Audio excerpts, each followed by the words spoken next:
அருமையான தேவனுடைய பிள்ளைகளே, இந்த நாள் உங்களுக்கு ஆசீர்வாதமாய் இருப்பதாக. 105ஆம் சங்கீதம் 41வது வசனத்திலே வாசிக்கிறோம். கன்மலையை திறந்தார், தண்ணீர்கள் புறப்பட்டு வறண்ட வெளிகளில் ஆறாய் ஓடிற்று. ஒரு மிகப்பெரிய அற்புதத்தை 2 வார்த்தையில இந்த சங்கீதக்காரன் சொல்லி இருக்கிறதை பார்க்கிறோம்.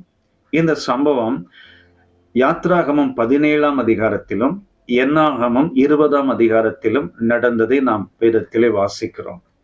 இவ்வளோ பெரிய அற்புதம் அந்த வனாந்திரத்தில் நடந்த போது அந்த சூழ்நிலையை நாம் யோசித்து பார்த்தால், ஒன்றுமே இல்லாத இடம், எங்கு பார்த்தாலும் வறட்சியான தண்ணீரற்ற இடம். அந்த இடத்திலே ஜனங்கள் தண்ணீர் இல்லாததினாலே முறுமுறுக்கிறார்கள், புலம்புகிறார்கள், அழ ஆரம்பிக்கிறார்கள். ஆனால் தேவன் அந்த இடத்திலே ஒரு பெரிய அற்புதத்தை செய்கிறார். கொஞ்சம் தண்ணீர் அல்ல, ஆறாய் ஓடுகிற அளவிற்கு கன்மலையை திறந்து தண்ணீரை புறப்பட பண்ணினார்.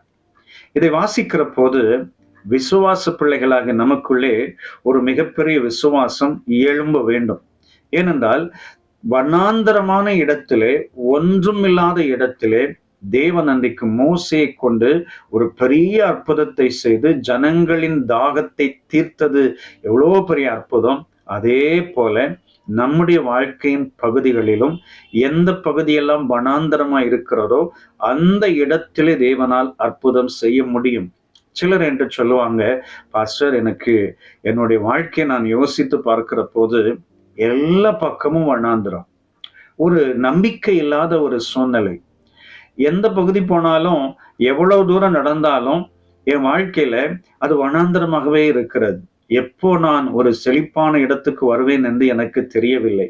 ஆனால் இந்த இடத்தில் தேவன் எனக்கு ஒரு அற்புதம் செய்ய வேண்டும். ஏனென்றால் இந்த வனாந்திரத்தில் இருந்து நான் வெளியே வருவதற்கு தேவன் எனக்கு இந்த இடத்திலே என் தாகத்தை தீர்க்க வேண்டும். எனக்கு ஆண்டவர் ஒரு அற்புதத்தை செய்ய வேண்டும். நாங்கள் ஜெபித்திருக்கிறோம். நிறைய பேர் அற்புதத்தை சுதந்திரித்திருக்கிறார்கள். நிறைய பேருடைய சாட்சிகள் உண்டு. அருமையான சகோதரா, சகோதரி, உங்க வாழ்க்கையில இந்த நாட்களிலே சுற்றிலும் வனாந்திரம், நம்பிக்கை இல்லாத ஒரு சூழ்நிலை, எனக்கு இந்த இடத்துல இப்படி ஒரு அற்புதம் நடக்குமா?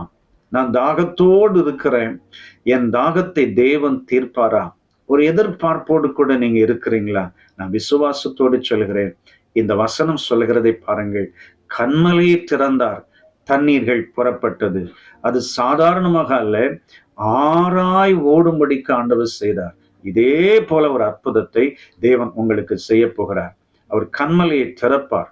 இன்றைக்கு ஒரு பெரிய அற்புதம் உங்களுக்கு காத்திருக்கிறது. அன்றைக்கு மோசேயை கொண்டு எப்படி ஆண்டவர் அற்புதம் செய்து ஜனங்களை ஆசீர்வதித்தாரோ அதே போல தேவன் இன்றைக்கும் உங்க வாழ்க்கையில ஆண்டவர் இந்த சூழ்நிலையில ஒரு அற்புதம் செய்ய போகிறார். உங்களுடைய தாகத்தை தேவன் தீர்க்க போகிறார். என்ன தாகத்தோடு இருக்கிறீர்களோ, என்ன தாகத்தோடு ஜெபித்து கொண்டிருக்கிறீர்களோ, என்ன தாகத்தோடு ஏங்கி கொண்டிருக்கிறீர்களோ, தேவன் அந்த தாகத்தை தீர்த்து வைக்க போகிறார். ஒரு பெரிய அற்புதம் நடக்க போகிறது.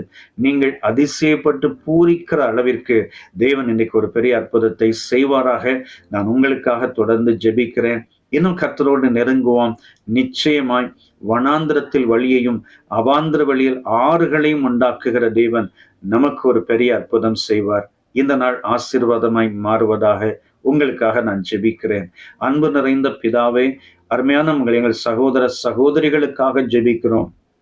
அவர்கள் வாழ்க்கை வனாந்திரமான ஒரு இடத்திலே, நம்பிக்கை இல்லாத சூழ்நிலையிலே, மிகவும் கடினமான சூழ்நிலையிலே அற்புதத்துக்காய் எதிர்பார்த்து கொண்டிருக்கிற நிலைமையில் இன்றைக்கு உடைய பிள்ளைகளின் தாகத்தை தீர்ப்பீராக.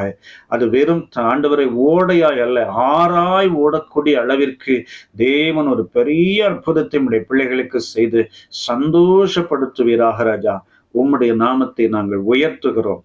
இயேசு ரட்சகர் நாமத்தில் கேட்கிறோம் பிதாவே. ஆமென், ஆமென். God bless you. Amen.